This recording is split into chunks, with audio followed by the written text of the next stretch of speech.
E Kati, Oi. vai fazer o que mesmo aí? Ô, Giovanni, eu vou atravessar nessa corda lá pro outro lado, que meu marido tá me esperando lá naquela moitinha. E Kati, Oi. mas toma cuidado, moço. Por quê? Lá tá cheio de onça lá. Onça? É, as mulheres perto dele lá vestidas de oncinha. Pera aí, que agora que eu vou ver. Ei, bodeira bonita. Que foi, Luiz? O que tu vai fazer aí? Eu vou prender essas vacas lá no curral pra gente pesar elas, pra nós vender elas amanhã.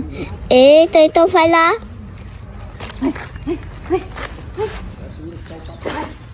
Vai, nego, vai.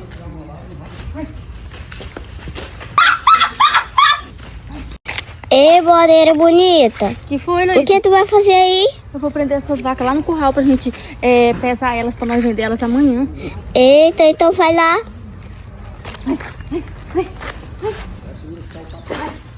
Vai, nego, vai.